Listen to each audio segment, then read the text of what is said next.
tanong ko sa'yo, are you for the death penalty? I'm not for the death penalty, but I am for the hanging of Duterte. Gusto kong bitayin si Duterte.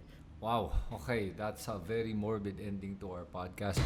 Magandang araw sa inyo lahat. At today, I have the controversial firebrand, Luke Espiritu, Senatoriable. Welcome to the show, Luke. Wow, Chris. I really wonder why. Ngayon lang tayo nagkita. Like, you describe me as a firebrand, right? Yeah. You're also a firebrand.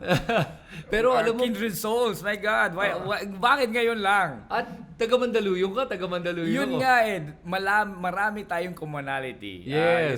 Aside from the fact na para tayo sa bagong klaseng politika, right? Mhm. Parehas pa pala tayo Mandaluyong. Oo nga. Wait, anong school ka? Saan ka nag-graduate? Ateneo. Ateneo, high school. Ateneo. Ateneo, tuloy-tuloy. From high school to law school, Ateneo. But in grade school, I graduated in LaSalle. Wow. Okay, ako naman savior ako eh. So, Yeah. Ano ba yan? The Better Jesuit School? Yeah. I think they're all the same. And if I stayed here, I probably would have gone to Ateneo or LaSalle for college. So, okay. So, guys, alam mo, I'm actually very excited to have Luke here. Kasi Luke, I've seen you around. I've heard all your debates, your talks. At pare, palaban ka. Magaling ka magbardagulan. Nakaka-stress nga panoorin yung mga debates mo. Totoo lang eh. Have you always been like this? Well, I love to go on a discourse or debate, lalong-lalo na para mapatingkad ang issues ng mga oppressed. And I would like to distinguish ourselves from the political dynasties and the trapos, and I would like to show the oppressed, the masses, na ito dapat ba ginudiyos ito? Itong mga to, they think they are untouchable. Look at what I'm gonna do to them. Yeah. Like, I'm just gonna slap them. Yeah. Na, hindi naman sa pagmamayabang, Alam mo naman, kailangan naman dito mayabang ka eh. Kasi kalaban mo, dinastiya eh. Di ba? Mayabang lang din ang puhunan mo eh. Pero gusto ko talagang ipakita sa mga masang Pilipino na desperate and, alam mo yun, inaapakan, na ito, powerful to. Alam mo, gusto kong sampalin siya sa harap ninyo. Like, that's what I wanna demonstrate. It's a political statement in itself. Okay. Pero saan nanggagaling tong Pagkamuhi. Right, to help the oppressed. Saan mo nakukuha yun? Medyo matindi rin naman ang personal background natin. I grew up in Negros Occidental. Okay. And I grew up during the last period of the Marcos dictatorship. And yung aking na-witness, ibang klaseng mundo ang Pilipinas at the time. Yes. I bore witness to the fact that our country was, home to a people in struggle against the dictatorship. Wala naman ako nakita ang mga Marcos loyalist doon. Like everyone I knew, against the dictatorship and were fighting for the oppressed. Right. It was really a golden age. If the Marcos period was a golden age, it should have been a golden age for the struggle against the oppressors. Okay. Hindi siya golden age na as in yung rule ni Marcos ay maganda. It was a golden age for the mass movement. And that's what I witnessed, the sights and sounds na experience ko ay sights and sounds ng people in struggle against the oppressor. So yan ang pinakamalaking impluwensya sa buhay ko. Kaya nga hindi ko talaga maintindihan na parang overnight nagbago ang lipunang Pilipino.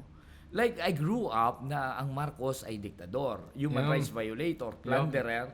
And then in 2022 they became suddenly Marcos became suddenly a hero.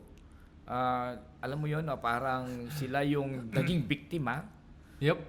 Right? And I really just can't accept that because it invalidates my entire life. Right. So it comes from my personal history and also the fact na kami ay middle class. Alam mo naman, being middle class, you are either for the oppressed or you will work your way to become one of the ruling class. Right. And dahil nasa middle siya and mayroon siyang option, it so happened na ang option ko is I will side with the oppressed. Wow. Okay. Pero alam mo yung sabi mo suddenly Marcos got into power and suddenly parang sila na yung victim. It wasn't suddenly. It's been I been agree with that. brainwashed into our society since the early 2000s. Yung isang kaibigan ko na may-ari ng eskwelahan, nabanggit niya sa akin, back then, 2016 to, nag-uusap kami, 2015, sabi niya, pansinin mo yung mga libro. Whitewash na yung martial law days. Wala ka na makitang word na dictator. As a matter of fact, even the teachers are teaching the wrong thing about history. So, nag-umpisa yan with textbooks. And you know how corrupted our textbooks are. And that is the easiest way to be able to brainwash or groom our citizenry to be able to believe a certain narrative. At nangyayari yan ulit ngayon. With the Dutertes even. Even now. Like, that's why for Sara, the education department was an important department to get. Because when you can get the youth early on in that yung malleable stage ng brain nila na they'll accept anything and they're very impressionable, dyan mo sila makukuha and harden that political belief. I totally agree, Chris. I totally agree. Ang gusto ko lang idagdag, it went earlier.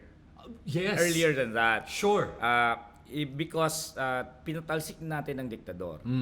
And yet, hindi natin siya pinarusahan. So, naka-resurrect siya. So, ibig sabihin, pinatalsik natin siya, tapos in 5 years, nakabalik lahat ng Marcos family. And then later on, reconstitute nila yung dynasty nila sa Ilocos. Yes. And then in 1992, mind you, in 1992, Imelda Marcos and Danding Coangco ran for president. Ang problem lang nila ay sila ay naging rival instead na magkasama. Right. If they joined forces, they would have recaptured Malacanang as early as 1992. And then after 1992, hindi man nila na-recapture ang Malacanang, they have become governor, congressman, senator. They clawed their way back to power. So our country is actually confused, like side by side with monuments against the dictatorship, ay nagko-coexist pa rin ang mga monuments that will honor the Marcoses. There is a Marcos Highway at the same time that there is a Ninoy Aquino International Airport. Yes. Dahil hindi natin pinurga ang mga Marcoses and therefore nakabalik sila dahil hindi natin sila pinarusahan. Pero kung tutuusin, parang wala ngang napaparusahang politiko. Sa kahit, kung meron man lang napapardon o kaya biglang nare-reverse o kaya hindi na natutuloy yung kaso because of old age. Yes. How do we fix this? I would like to agree to that and cite examples. Like Erap Estrada was jailed and then later on pardoned by Gloria Arroyo.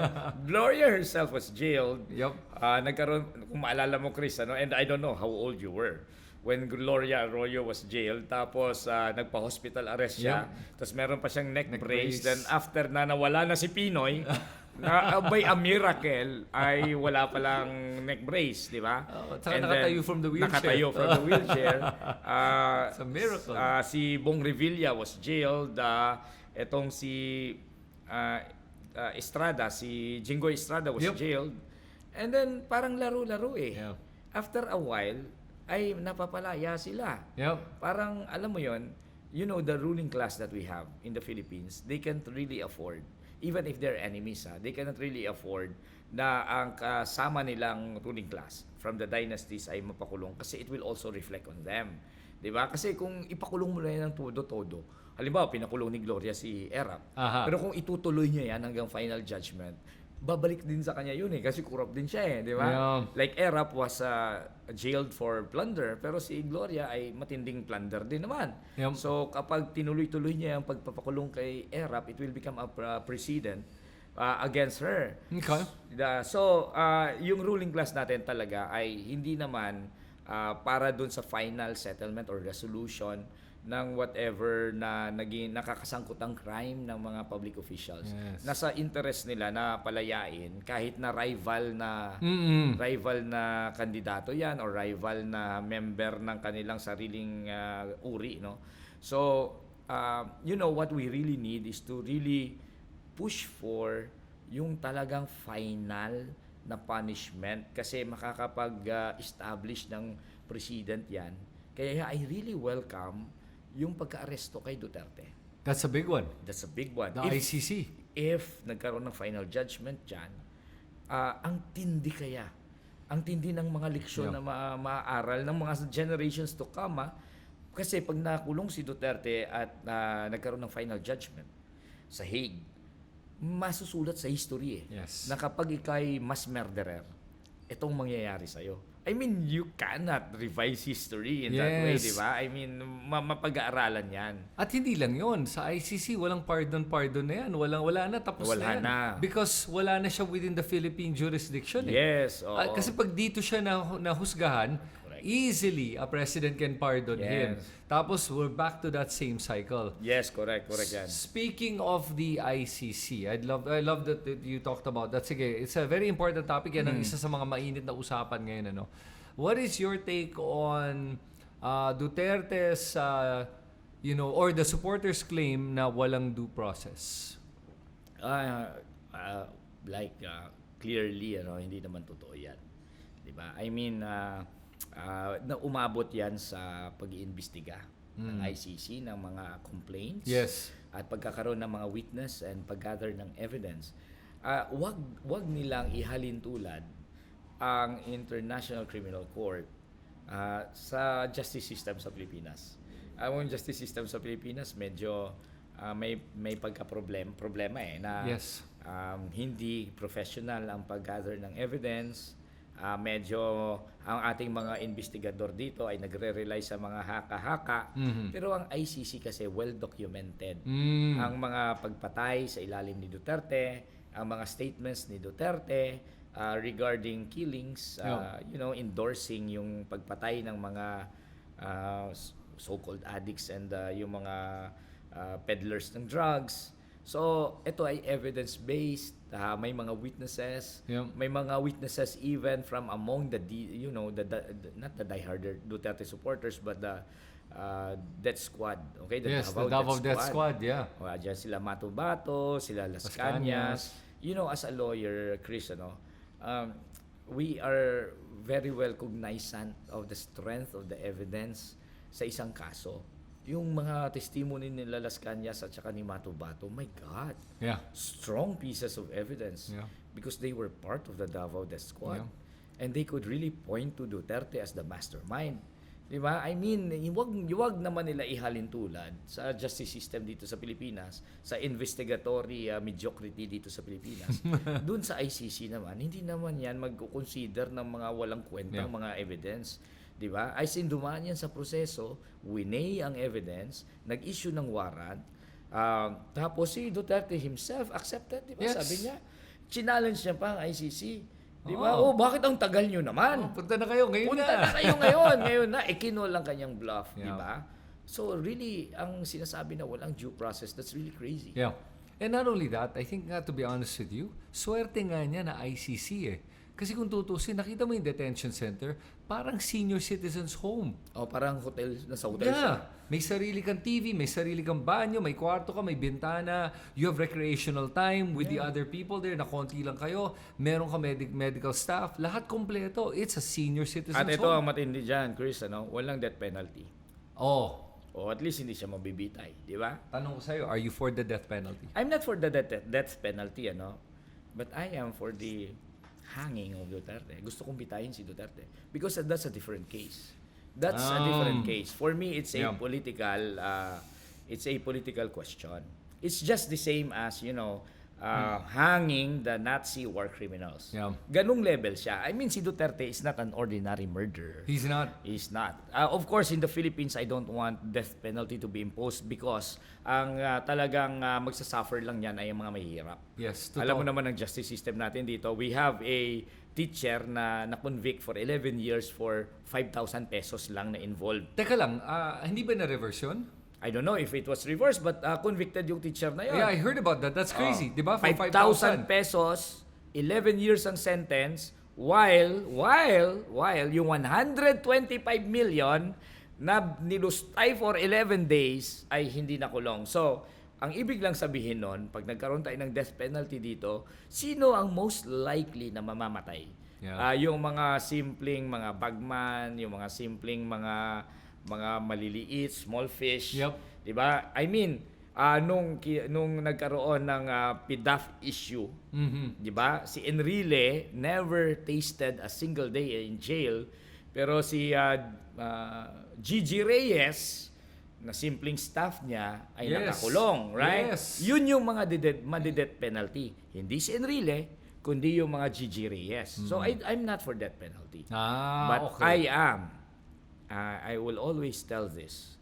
Regardless kung ano man criticism ang matatanggap ko, I am for revolutionary justice. When you talk about yung parang political significance na kailangan mong parusahan, ang mga actors like Duterte, state actors, Yes. committing genocide, Yep. like committing mass murder, para sa akin, dapat itrato sila na tulad ng mga Nuremberg war criminals. Tulad ni Goering, tulad ng mga Nazi war criminals na binitay. Kasi ang effect nun iba eh.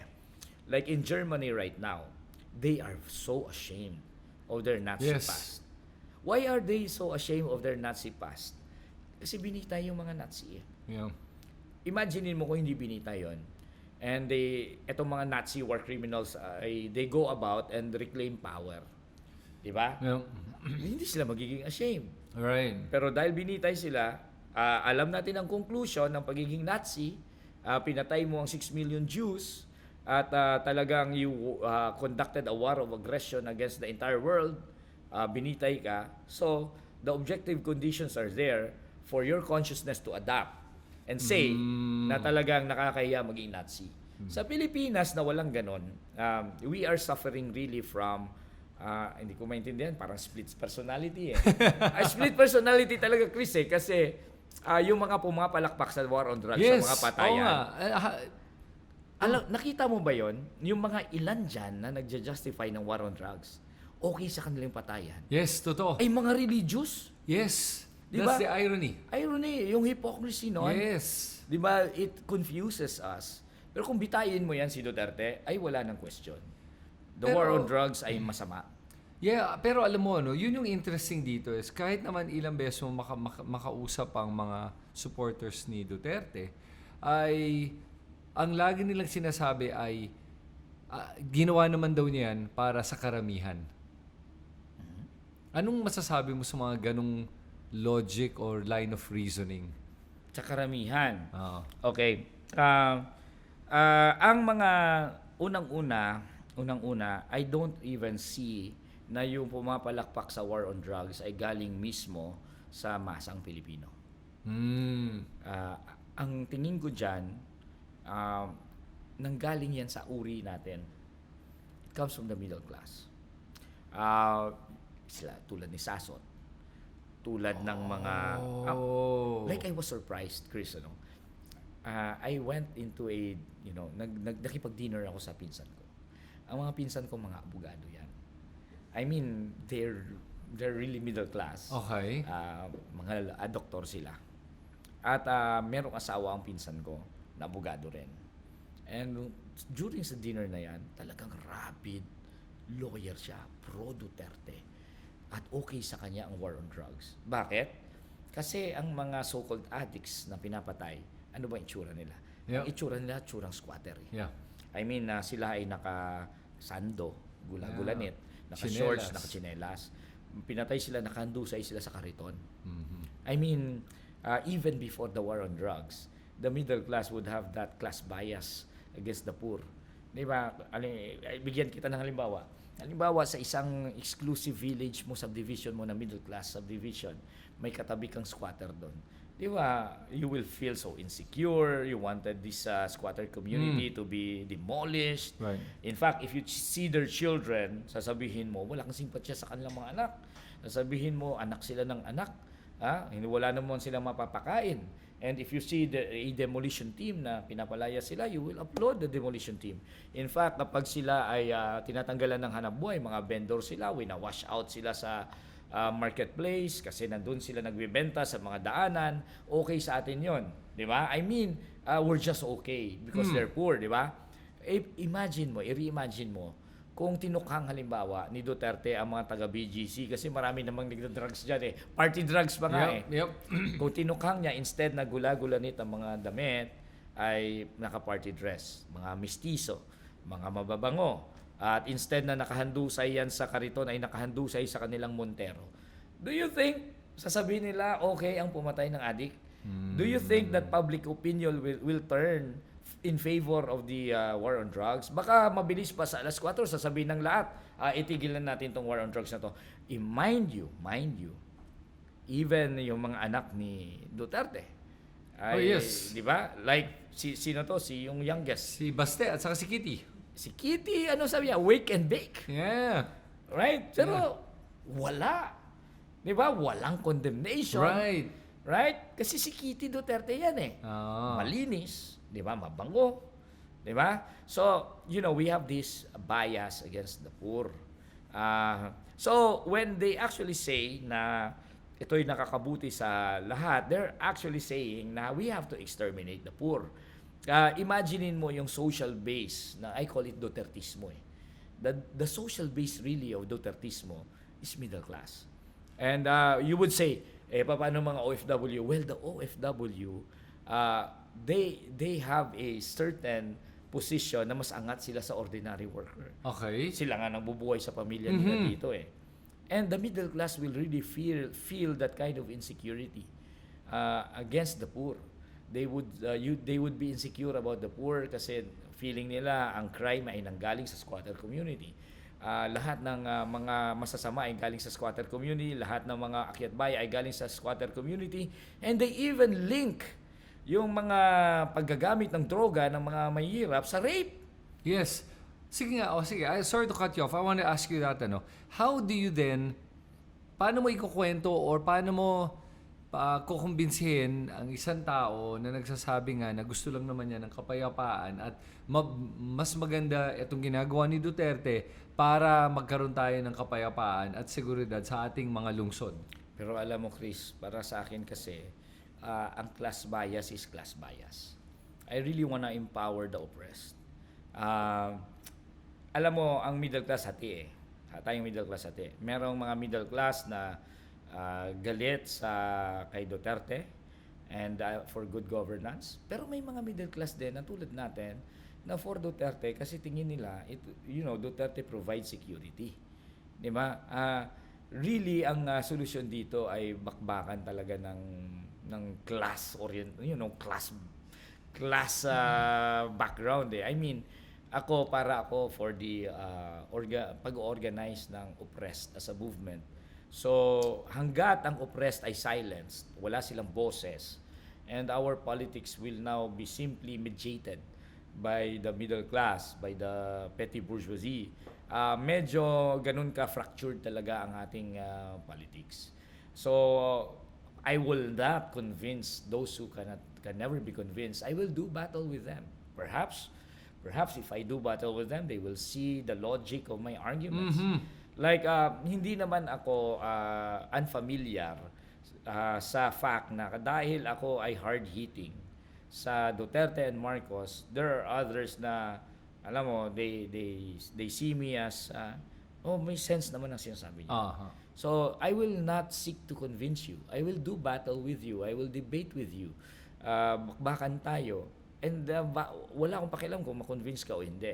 Pero I would just like to show you ang medyo kamalian ng iyong point of view. And kung makonvince ka, well and good. If not, then I'll just destroy you. Bakbakan, I mean, tunggalian tayong dalawa. Di ba? Tunggalian tayong dalawa. Role ko yon, makipagtunggalian sa'yo. Okay. So that's my attitude towards that. Kasi hindi mo naman talaga makukonvince ang unconvinced eh. Yes. Like kapag enemy talaga yan eh. Di ba? I mean, I will not ingratiate myself to you. No, I will not. And I will even do you a favor if I don't ingratiate myself to you. That means I respect you. Because if I treat you as an opponent and an enemy, 'di ba? Hindi kita kinokondescend, nabobo ka, 'di ba? Nabobo ka or ikaw ay misinformed. I see talagang I would just like to seek to destroy you. That even gives you give you what is due, the dignity that you deserve. Like if I treat you as an enemy, then at least I give you the benefit of parity, like we are equal. Let's just fight. So let me try to defend the Duterte supporters. Paano kung sabihin ko lang, Luke, hindi mo ba naman naintindihan na ano na ang gusto ko lang naman talaga ay magkaroon nga ng peace and order. But I do understand. Oh, so And bakit di tayo magkasundo? then I will even explain. I will even explain to you. You know why you want peace and order? You know why? For example, if you're OFW, Yes. I do understand na you're insecure about the safety of your Of course. family's back home. Yeah, of course. I Oh. do understand that. I do understand So- na nagtatrabaho ka sa ibang bansa, so you think na vulnerable ang iyong pamilya. Oh. And that's the reason why malakas ang Dutertismo sa OFW support. Okay. But I would say, because I understand you, I can say that you're wrong. Di ba? That you are wrong. That Duterte does not even secure peace and security. Di ba? Duterte, in fact, pagdating sa war on drugs, yan ang pinakabulok. Pinakabulok at walang kwentang war on drugs. Bakit? Bakit siya pinakabulok? Dahil ang tinatarget niya ay ang consumption side ng drug problem. There are two aspects to the drug problem. There is the consumption side and the supply side. And you know, other countries na naging mas effective sila sa kanilang war on drugs, you know how they treat yung drug use? They treat it as a health problem. Ang kanilang atake ay wala sa consumption. On the one hand, health problem ang consumption side. On the other hand, ang supply side, lahat ng government resources, lahat ng law enforcement, tina-target nila. Illegal ang supply. Yes. And they have even gone to the extent of decriminalizing drug use. Imagine, decriminalizing drug use because they treat it as a ordinary health problem. It's like a mental health problem. It's like having a TB na kailangan mong i-cure. You need cure. So meaning to say, if you approach it na yan ay health problem, tinitingnan mo ang causes niyan. Bakit nagkakasakit yan? Sige. So, i-address mo ngayon, right? The psychological, social, mental, emotional causes. So, ang magiging approach mo about drug use is, aalisin mo siya sa drug use by, getting to the roots. Bakit siya gumagamit ng droga? And ang approach mo would be para maalis siya dun sa paggagamit ng droga. Diba? So, lahat ngayon ng institutions mo, even involving the community, ay para i-rehabilitate yun. Lahat ng mga support, diba? Lahat ng psychological support, lahat ng health support. Now, and I'm not talking about here an ideal scenario. I'm talking about actual, tactics in addressing drugs. We must research. They must research Portugal and Thailand because that's what Portugal and Thailand did. Yeah, and it is even the UN recommendation. You treat drug use as a health problem. Right. And then, anong mangyayari? You will free up government resources from being channeled into punishing drug use. Yes. Okay? Towards punishing supply. Wasakin mo ang sindikato, di ba? Peddling of drugs is still illegal. So, anong mangyayari? On the one hand, dinideny mo ang market sa supply. Wala kang market kasi kinukure namin yung mga gumagamit. Yung demand side, kinukonstrict namin. On the other hand, lahat ng government resources, lahat ng weapons of the state, wawasakin ng sindikato. And in these countries like Portugal and Thailand, where I would emphasize, drug use is decriminalized. Drug peddling is still criminal, but drug use is decriminalized. Okay? They have reduced the drug problem. Bakit bulok ang kay Duterte? Bulok ang kay Duterte kasi baliktad ang ginawa niya. Actually, yung consumption side ang kanyang tinira by killing the user. Killing the user, and then the pusher, the syndicates, they go scot-free. Yes, they do. Imaginein mo, meron pang Chinese drug lord na ginawa niyang presidential advisor. Pulong Duterte has been involved in the smuggling of billions of pesos of drugs. Diba? The supply side is free. And I am aware of, sino to, Espinosa, diba? Mayor of Alvera, and I am aware of dun sa Osamis, yung Paruhinog. Okay. But even the killing of Espinosa and Paruhinog is related to Duterte being involved himself in the supply side. Diba? I mean, hindi ang effect ng drug war ni Duterte is hindi mo sinolve ang drug use. It is still there no matter how many you kill. 30,000, 100,000, no matter. Kasi ang roots ay nandyan. Parang kabutihan, na susulpot at susulpot, mayroon pa rin gagamit ng droga because the root cause of it hindi mo in-address. At the same time, intact ang supply. So tuloy ang drug trade. So sinasabi ng iba, pag alis ni Duterte, bumalik ang droga. Of course! Failure kasi ng drug war ni Duterte yan. Di ba? Kung naman effective ka, ba't naman babalik ang mga droga? Di ba? Talagang babalik yan kasi hindi mo naman inaprut ang problem. Yeah. So, it is really in, engaging in these types of discourse. Opposing yung point of view ng mga DDS na makikipagbakbakan ka. I don't seek to convince you. I would just like to expose you. And that's where the convincing might happen. Right. Diba? Alam mo, na-realize ko, no, sobrang laki nung epekto nung nagawa ni Duterte sa ating bansa. Sobrang laki that, can you imagine, we're still talking about him. Ganun kalala, 3 years after the end of his term. At mukhang moving forward, baka may posibilidad pa nga bumalik ang mga Duterte into power. Not a possibility. Like in 2028, they are the only viable presidential candidate to recapture Malacanang. And that's why, that will explain the actions of Amy Marcos, Yes. of Camille Villar. Everyone now is realigning towards Duterte because in the next 3 years, Marcos will become lame duck. Kasi mawawala na siya sa pwesto So, na powerful lang ang lahat ng mga presidente, always yan. Ang presidente, always, ang peak ng power nila ay nasa first 3 years. In the next 3 years, after the midterms, start na yan ang pagiging lame duck. Kasi mawawala ka na sa pwesto. So, kung mapapansin mo, lahat ng mga dynasties at lahat ng mga trapo, mag-iisip na yan kung saan sila magre-realign. Kaya nga ang politics natin ay mahilig yung mga politiko natin sa nagja-jump ship, di ba? Yes, mga balimbing. Balimbing, wala silang loyalty sa party nila. So ngayon, nag-iisip na tong mga to. In the next 3 years, Marcos will become a lame duck. In the meantime, Sara Duterte will become a viable presidential candidate. So, nagre-realign, nag-i-start na ng realignment ngayon. So, Amy Marcos ay nagre-realign mismo sa Duterte. Kapatid niya na yan, ha? Kapatid niya na yan. Grabe nga yun Camille Villar nagre-realign sa kay Duterte. Yep. Kaya ngayon, ang Marcos camp, dahil dito sa mga realignments na ito, ironically, may mga voices within the Marcos camp. Alam mo ba, Chris, sino ang pang compensate nila?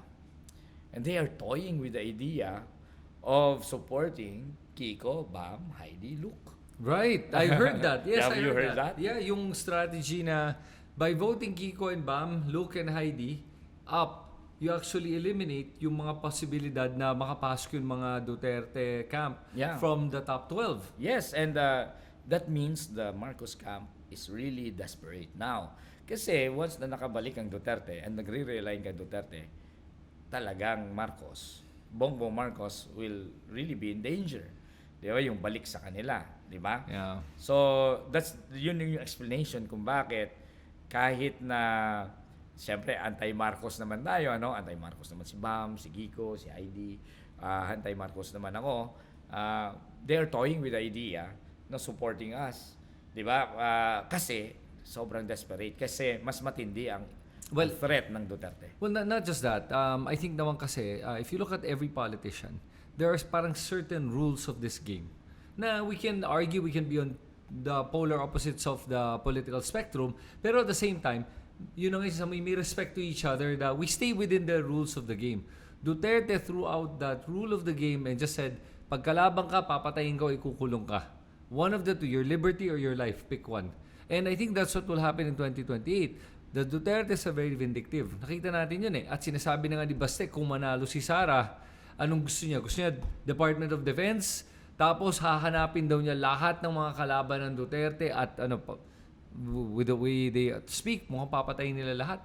Madadamay lahat, not just the Marcoses, but even the Dilawans or the Pinklawans, lahat titirahin nila What do you think? Do you think that seryoso ba sila just sa threat na yan? And how do you feel about it? Kasi obviously, tinitira mo din sila Yeah, it is a danger. Very real danger. And I, for one, am committed to destroying the Dutertes. I am committed to that. Mas matindi nga, mas scathing ang attack ko sa mga Duterte. Mhm. Pero while we are attacking Duterte, I really want to elevate the level of our politics. Yes. For me, the alternative to Duterte is not Marcos. The alternative to Duterte would not be any other political dynasty. This is the time to really proffer or offer yung genuine alternatives sa Trapo rule or sa dynastic rule. And therefore, I am committed to destroying the power of the Dutertes, pero karay-karay ko yung isang klase ng politika na non-dynastic. And tatayaan ko yun. And for that reason, hindi ako makikipag-alyado sa mga Marcos just to be able to attack Duterte. And nanonotice ko lang ganito yan, Chris.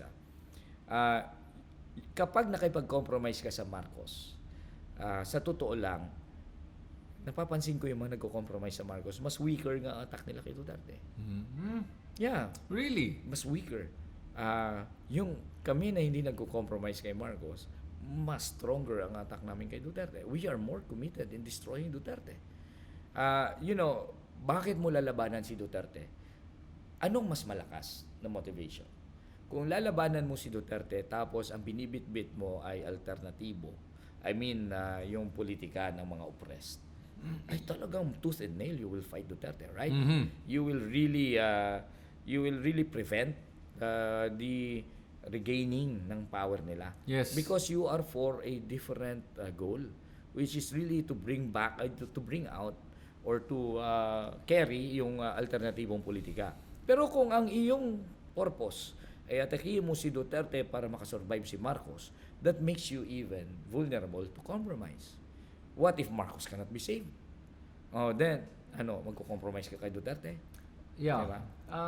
So okay, as a somebody who's running for Senate, ano yung nakikita mong parang if you could ganito lang, if you can pass one law being a senator, what would it be? Anti-dynasty legislation. Ah. Because our dynasties, it is not simply limited to the political, Mhm. no? Ang common misconception kasi ang dynasty ay simpleng political phenomenon. It is simply the fact that a governor can pass on the public position to the wife, the child, the grandchild. Hindi naman ganun yun eh. Political dynasties are there primarily because of economics. Kung i-examine mo, it's not the public position per se. It's because of the economics. Every dynasty, meron silang pinagkakakitaan sa lugar kung saan sila nagro-rule. And yung mode nila of accumulating wealth ay talagang ito yung mga mode and means na wealth being generated na hindi naka-base sa production. When I say production, dalawa kasing ways to create wealth, right? Yep. You produce Yep. in the agricultural area, 'di ba? You produce yung mga agricultural products or industrial. Gumawa ka ng pabrika Mhm. or magpatakbo ka ng farms. Mhm. Then you create yung mga commodities which you will sell. Okay. Then you generate the wealth. Philippine economy is not productive. We have not industrialized, we don't have any industrial base, and we abandon our agriculture. And yet, because we don't have production, we don't have agricultural production, we don't have industrial production, but we have an elite. So, ang tanong dyan, we have an elite system. We still have a hierarchical Mhm. system, right? Sulok pa rin to eh. Ano ang kanilang wealth generation sa isang condition na wala kang production? So, they will have to find a way to generate wealth from non-productive operations. And these non-productive operations is actually what you see in each and every elite family in the Philippines. Ano yung mga non-productive ways of generating wealth? Well, unang-una na dyan, ang mga public works, ang mga public contracts. Like, get Yep. wealth from Yes. public monies. Right. Okay? SOP, na sabi ni Mayor Magalong, ay malaking amount. At maraming nagsasabi 30% of the public works ay Yes. SOP, right? So, corruption, then extractives, mining, quarrying, di ba? Illegal logging. Then, corruption, extractives, and then dispossession. You dispossess land. It's usually land. Land grabbing. You just grab land. Kasi ang gagawin mo sa lupa ay papalakihin mo yung value, and then you make money out of simply increasing the value of the land. Right. Remove it from its productive use. Ang lupa natin na hindi gagamitin sa agriculture, simply increase the value of that land. By putting in infrastructure, subdivision, mall, tataas ang value ng land, so titiba ka ng 1,000%. Based lang sa pag-increase ng value ng land. So corruption, extraction, dispossession, you dispossess the farmers, Yes. the urban poor. Then you have privatization, you privatize the water. Di ba nag-usap tayo about Kanina. water supply? Yep. Yeah, privatize water, privatize electricity. Yep. And part of it, really part of the operations of these elite families would be crime, criminal activities. Illegal gambling, smuggling, illegal drugs. So, if you look at our dynasties, they have these modes. If you look at any dynasty in the Philippines, meron silang mining operation, quarrying operation, illegal logging Yes. operation. They would have, there are dynasties constituted on illegal gambling. We know them. Yes, marami. Ayoko ng pangalanan. Di ba? Pero imagine mo wedding lord. Kailangan niyang maging gobernador ng isang lugar Yes. in order to protect the wedding operation. Yep. There are dynasties constituted on illegal drugs. Pinatay nga ni Duterte. Yung Paruhinog ay isang dinastiya na constituted on illegal drugs, and so is the Espinosa. There are dynasties na constituted on yung pagkukuha ng SOP, public works. So if you look at yung dynasties, it is actually constituted on the economic. And the reason why kailangan nilang tumakbo sa politika, kasi itong mga non-productive ways of generating wealth, it needs political power. Kasi kung nagpapatakbo ka ng pabrika, you don't need political power. Right.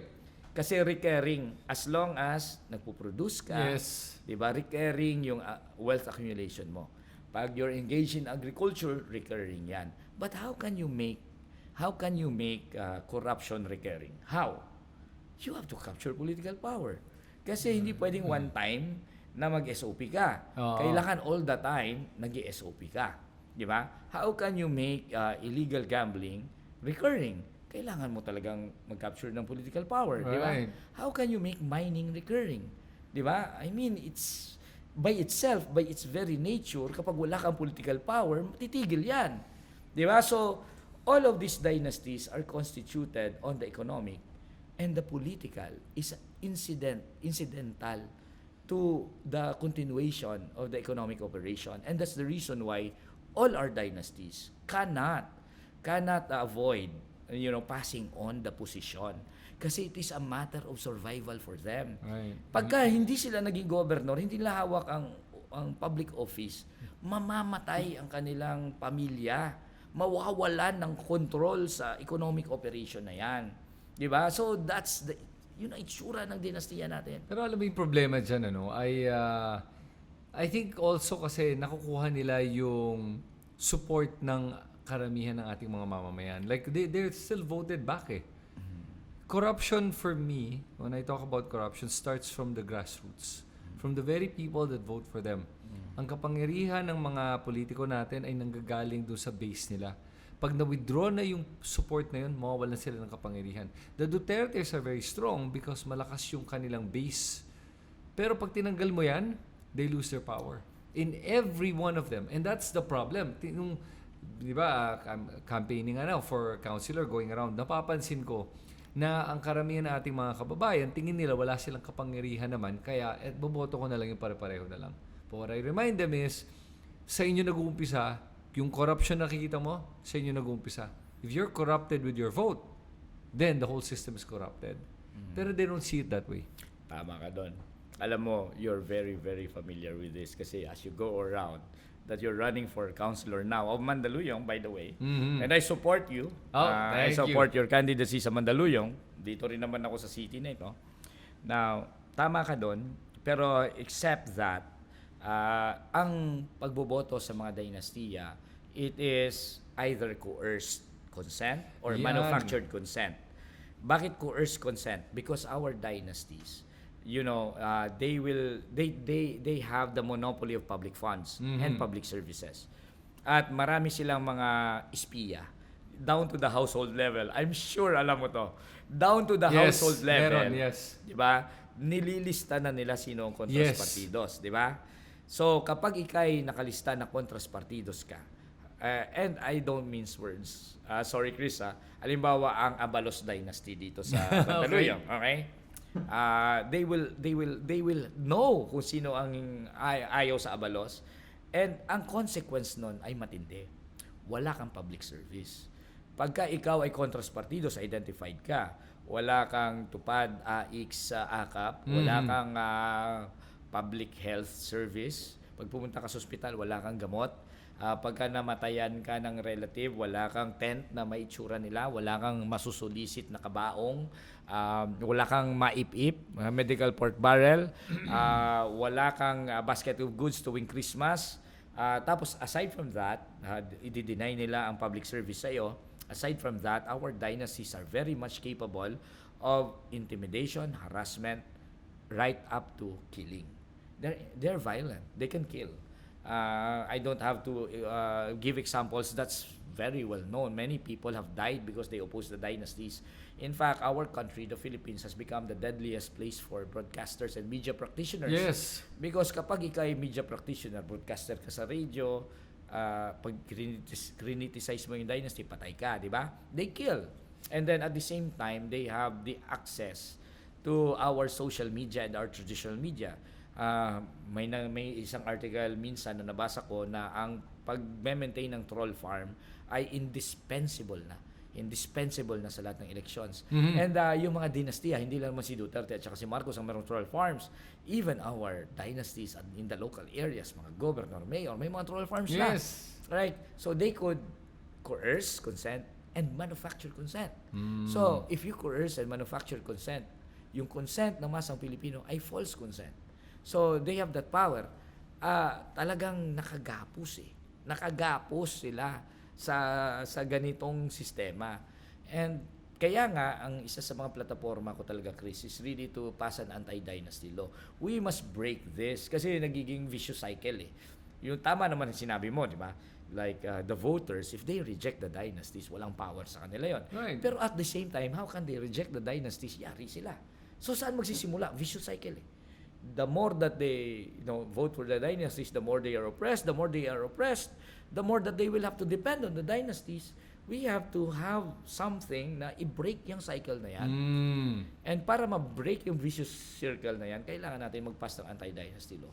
Now, although how do you propose to do that when the very people that are in power are going to be the one affected, even if you make it to Senate? Your one voice. Well, ako ay mass movement leader, right? So, as a labor leader, I'm president of the Bukloran ng Manggagawang Pilipino. That's what I do. I organize the laborers. I build a labor movement, even without power, even in my capacity as a true. labor leader. True. What if I have that power?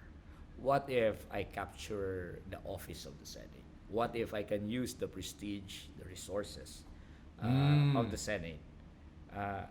As a mass movement leader without any power, I can still do so much. Yeah.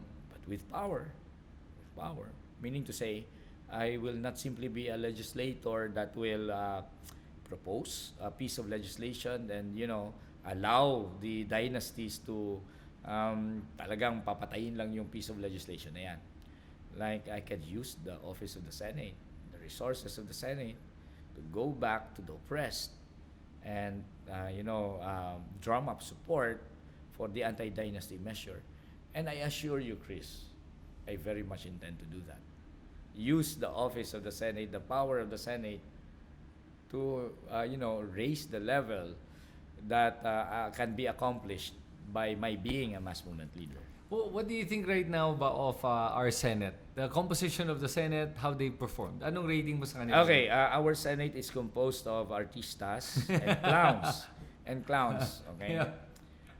Alam mo, Chris, hindi ko talaga alam. Hindi ko alam kung anong mas masahol eh. I don't know. Tell me. Mas masahol bang mag-isip o hindi mag-isip? Because people will say, etong si Robin Padilla hindi nag-iisip eh. And when you hear him, sa mga moments na meron siyang idea, mas masahol pa. Kasi, halimbawa, ang solusyon niya sa traffic, cable car. Oh. Di ba? Parang gusto ko na lang sabihin kay Robin Padilla, eto, sweldohan ka na lang ng Pilipinas. Okay? Sweldohan ka ng sweldo mo every month bilang senador. Huwag ka na lang mag-isip. Kasi pag nag-isip ka, mas masahol pa eh. Di ba? Kasi kung ano-ano pang idea ang sasabihin mo. That is our Philippine Senate. It has really become a den of thieves and of clowns, of misfits. Really, ang kakaya. You know, there was a point in time in our history where we have that classical period of Philippine Parliament. We have names like Tanyada and Jokno Of course, Aquino, right? I remember that. I mean, you would even watch them Yes. when they debate. Ang galing. Yung talagang Yes. you feel good about watching the Senate now. It's frustrating. It's Really, yeah. sumasakit yung bangs ko. I always say pag nanonood ako ng mga Senate hearings na yan. Yes, walang dignidad ng Senate. Wala na talagang dignidad. Okay, so in that case, ang tanong ko sa iyo ngayon, if that's the case, do you believe that we should switch to a parliamentary system? That's merely form. In every form, di ba, merong core. Kasi kapag hindi natin naayos ang pinaka-essence of what's really the problem, kahit anong mag-a-adapt lang eh. Like for example, hindi natin nawasak ang dynasty. Okay. Di ba? Mag-a-adjust lang yan kahit anong form ng governance eh. Like in a parliamentary system, hindi naman tayo nag-i-elect ng presidente. Okay. We elect a political party. Right. And you know, hindi naman maaalis yung prime minister until there is a vote of no confidence. Okay. Pwede siyang forever nandun. Pwede nga isang political party forever na ruling party. Yan ang parliamentary. And now, apply the context of our politics which is controlled by the political dynasties, di ba? So, if you switch to a parliamentary form, our dynastic system will simply adapt and adjust to perpetuate themselves in power. We don't directly elect the president or the prime minister. They just choose whoever it is. Di ba? Okay. So, we will have a system of perpetual rule by one man. Di ba? And sa context natin, kung si Duterte yan, that will be Duterte forever. Right. Okay, Diba? pero alam mo na ano lang, pushback ko dito no is kasi yung problem natin with Senate na hindi ko nakikita sa Congress, at least in this context, is sa Senate kasi it's becoming a popularity contest. You cannot win if you're not popular. Unlike Congress, you can win even if you're not popular per se. Diba? Kasi you're only getting votes from your constituents, which is a certain geographic area or a certain sector of society. So, parang nakikita ko kasi that sounds like a better idea. And I think if you look at Congress now compared to Senate, parang at least naman kahit papaano, mas magaling makipagdebate, gumawa ng batas. Ang alin? Ang ating Kongreso kumpara sa Senado. At least yun yung nakikita ko. I don't know if it's true or not. But watching the Quadcom hearings and then watching the Senate hearings, comparing the exact same issue. Okay. Sa Quadcom hearings, it's parang, may sense siya. Tama to, okay to. Pero sa Senate, talagang, wow, talagang, Okay. I don't know, Chris, ha? Bigyan na lang kita ng example. Like, I went to Dasmariñas yesterday, Yesterday, I went to Dasmariñas. You know that in Dasmariñas, there's the Barzaga dynasty. And the congressional candidate of the Barzaga dynasty is this person who simply, sa mga sorties niya, ay alam mo anong kanyang speech? oh my God. Meow, what? meow, meow, meow, Oh meow. my God, I saw You that. saw that? I saw that. That was so ridiculous. Alam mo, now that you mentioned that, kaya nga me running dito, sabi ko nga, I'm not gonna sing, I'm not gonna dance. Okay. And I tell the people, the few times we've had caucuses, sinasabi ko, sino sa inyo nag-aantay na sumayaw ako? Pag may pumalakpak, sabihin ko, you went to the wrong place. Okay. Kasi hindi ako sasayaw. I'm here to talk serious business. Yes. Eh, kung yan ang gusto nyo, dito kayo. Pag ayaw nyan, you go to an entertainment show down the street and may karaoke doon. We really have to change things. Honestly, tama yung ginagawa mo and I really subscribe to that and I really vowed na hindi ako sasayaw at kakanta. Except for one. Okay, Kasalanan ni Chelo Magno. Hello. Because in Paano? her podcast, Alam mo, Nadamay ako. I will have to warn you, ha? No, I know what she did it to me. You did it. Sabi ko, patay. Sabi ko, Chelo, kung alam ko lang na gagawin mo to, hindi na ako umuha sa'yo. So, napakanta ka. Napakanta ako. Oh, Oh, my see? God.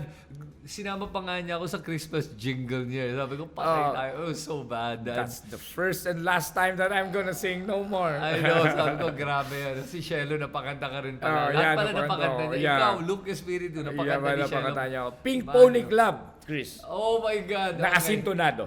Yes, okay. Kasi ganun din nangyari sa akin. Asintonado, pero kumanta pa rin ako. Oh, yeah. In-auto-tune na lang para tumunog ng maayos. Talaga, okay. So, okay. Sige, last question lang. You know, there's so many things I wanted to ask you, pero I wanted to keep this at a 1-hour time slot. And guess Yeah, what? We're already at 1 hour. Oh, really? Okay. Yeah, ganun Oh. kaganda yung usapan natin. And I'm sure gonna be inviting you again. Pero sige, for everyone watching, Luke, ano ba yung may expect nila sa'yo if you make it to Senate? What can they expect? And what should people remember about Luke Espiritu? Okay. What they really expect from me in the Senate, I'm really, magkakaroon talaga ng tawag ko doon, magkakaroon ng rock and roll sa Senado. I promise that. I mean, there will be real debates, matinding bakbakan, and research on Salvador Allende, on how he was really able to disrupt the ruling system. I think that's what's going to happen in the Senate. And I think I'm going to be hindi naman, sana wag mangyari. I think I'm going to get killed in the process, possible. Really, because I'm not gonna back down. I mean, when I talk about we want to pass an anti-dynasty legislation, I will fight tooth and nail for that. And I will use the prestige and the power of the Senate in order to build a mass movement. And I will warn everyone na kapag nandyan ako, I very much intend to do that. When we talk about mawala yung contractualization, this is not an empty warning. I warn the manpower agencies, magdasal na sila. Magdasal na talaga sila because I will fight tooth and nail for that. May election man o wala, pinaglalaban ko yan. And yeah, I might even lose my life in the process. But I will fight tooth and nail for everything that I've said. I don't bluff. Alam mo, Chris, alam ng mga abusive employers yan. As president of the Bukluran ng Manggagawang Pilipino, every time that we have a labor dispute, for example, dahil ang mga manggagawa ay inapi, alam nila yan at sinasabihan sila ng kilala ako sa NCMB, National Conciliation and Mediation Board. Kilala ako ng mga arbiter dyan, and they will warn yung mga abusive employers, they will warn them, huwag kayong magkamali dyan kay Attorney Luke kasi pag sinabi niyan na wewelgan kayo niyan, itaga mo sa bato, puputok ang welga.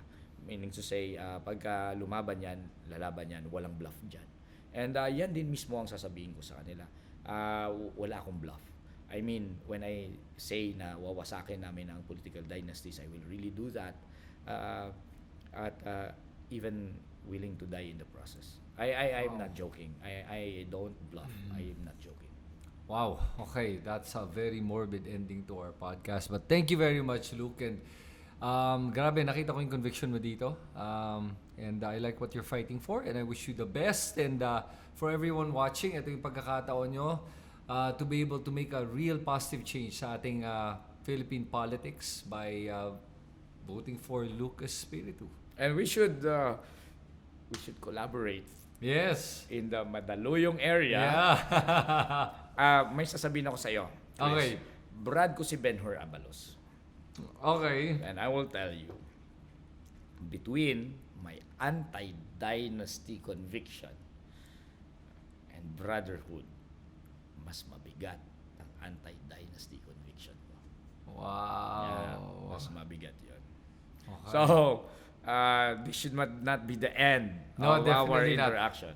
Sige. Yeah. Thank you so much, Luke. I appreciate your Okay. time. Great. Okay, till Okay. the next one, guys. Okay, if you like that, do write your comments and questions below.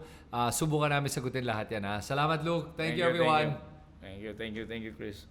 Okay, yes. Okay.